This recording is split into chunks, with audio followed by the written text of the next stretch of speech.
여러분 안녕하십니까? 오늘의 로엠피 시작하겠습니다. 김도영 기자 나와 있습니다. 안녕하세요. 자, 오늘은 국정감사가 하루 쉬는 날인데요.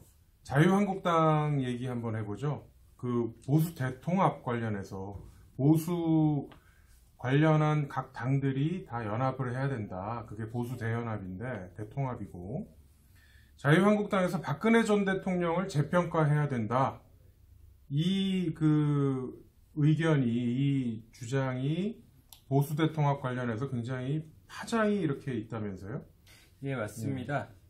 그 보수 대통합을 해야 한다고 주장을 하면서 이제 박근혜 전 대통령에 대한 탄핵에 대한 입장 정리를 명확하게 해야 한다는 주장이 나오고 있습니다. 어쨌든 박 전 대통령은 자유한국당 당원이 아니죠. 제명이 됐죠. 예, 지난해 11월 3일 홍준표 당시 자유한국당 대표가 지방선거를 앞두고 직권으로 제명을 했었는데요. 당시에 홍 전 대표는 박 전 대통령 문제를 지방선거까지 끌고 가기 위해서 무리하게 구속기간 연장하고 있다.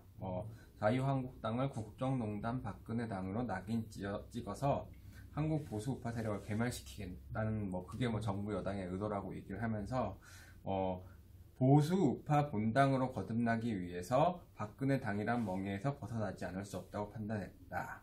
이러면서 이제 제명을 했습니다. 그러니까 지방선거를 그때가 이제 한 7개월 정도 앞둔 시점이었죠. 예, 맞습니다. 그때 이제 제명을 한 거고요. 홍준표 당시 대표가. 자, 그럼 최근에 박 전 대통령에 대한 재평가 움직임 어떤 내용입니까? 이제 그 전원책 변호사가 한국당 조광특위 위원이 되면서 사실상 인적쇄신의 정권을 갖게 됐는데요. 이제 여기서 비박과 친박의 갈등의 근원인 박근혜 정부를 어떻게 볼 것이냐, 더 나아가서 이제 이명박 정부, 박근혜 정부 9년을 평가하는 작업을 해야 당이 앞으로 나아가고 대우를 형성할 수 있을 것이라고 얘기했습니다.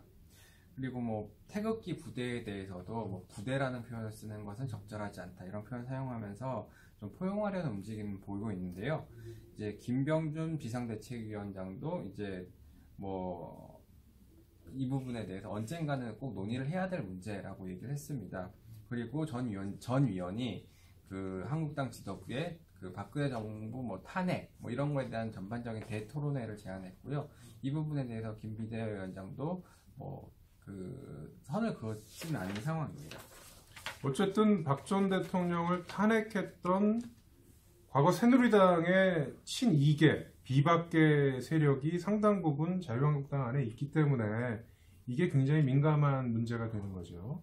자, 그러면 다른 당도 있지 않습니까? 바른미래당에도 그 일종의 비박계 세력이 유승민 전 대표를 중심으로 상당 세력이 이제 그 바른미래당 안에 있지 않습니까? 예. 자, 그럼 보수 대통합이라는 측면에서 이 재평가가 왜 필요하다고 자유한국당에서는 주장을 하는 건가요? 이제 보수 대통합이라고 한다면 문재인 정부에 맞서는 여러 세력을 하나로 이제 한국당의 중심에서 모으겠다는 건데요. 이걸 하기 위해서는 이제 해묵은 구원을 먼저 청산을 해야 됩니다. 근데 그 가장 극명한 지점이, 그들의 갈등이 가장 극명하게 나타냈던 게 박근혜 전 대통령에 대한 탄핵이었거든요. 이 부분을 정리하지 않고서는 그 보수 대통합이 어려워지는 겁니다. 근데 여기서도 이제 좀 한국당이 그동안 여론의 눈치를 보면서 이 부분에 대한 정리를 명확하게 하지 못했습니다. 탄핵에 찬성한 세력들이 있을 것이고 탄핵에 반대한 세력들이 있는데 이 부분에 대해서 뭐가 옳다 그르다 내부적으로 논쟁을 전혀 하지 않고 이제 여론 눈치만 보고 있었던 것이죠.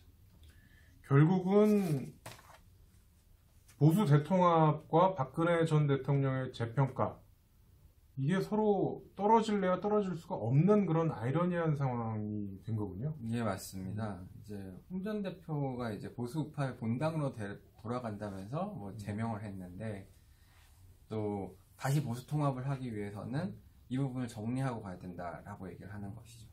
그럼 현재 자유한국당 그 내부 의견은 어떻습니까? 꽤 분분할 것 같은데요. 네, 근데 정리를 해야 된다고 생각하는 사람들이 좀 대다수라고 합니다. 근데 이제 또 긁어부스럼을 만드냐는 그런 주장도 있고요. 자, 박근혜 전 대통령은 어떤 정치적인 상징성이 있기 때문에 자유한국당 안에서는 뭐 이렇게 얘기할 만한 그런 여지가 있을 텐데요. 이 태극기 부대, 태극기 세력은 조금 다른 측면 아닌가요? 그렇습니다. 근데 이제 그 지도부의 생각은 뭐 누구를 떼어놓고 누구는 되고 누구는 안 되고 이렇게 해서 미리 선을 그어 놓지는 않겠다는 것으로 보이고요. 또 최근에 뭐 인터넷이라든가 아니면은 뭐 유튜브라든가 이런 것을 통해서 이분들이 확실히 목소리를 내는 상황이 도래를 했기 때문에 그런 여론의 영향도 있지 않을까라는 생각을 하고 있습니다.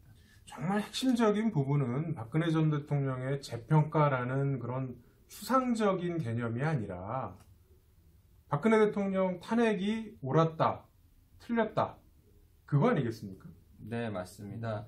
이 부분에 대해서 결론을 명확하게 내릴 수 없을 거라고 다들 보고 있거든요. 이거는 하게 되면 한쪽에 극렬한 반발이 그렇죠. 생기기 때문에요.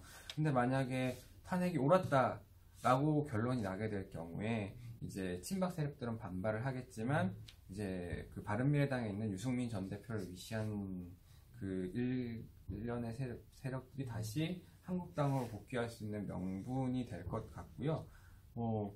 또 이걸 근거로 해서 이제 친박이라든가 혹은 인적 쇄신이라고 하지 않습니까? 그 기준이 될 수도 있다는 예측이 나오고 있습니다.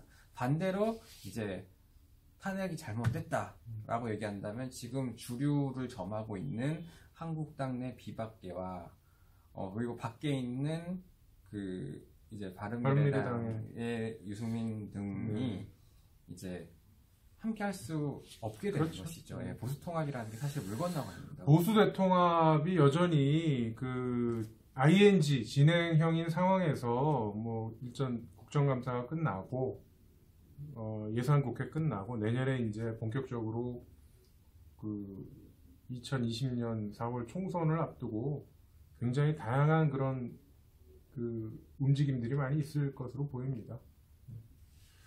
네, 오늘의 로이언피 마치겠습니다. 김도영 기자였습니다. 고맙습니다.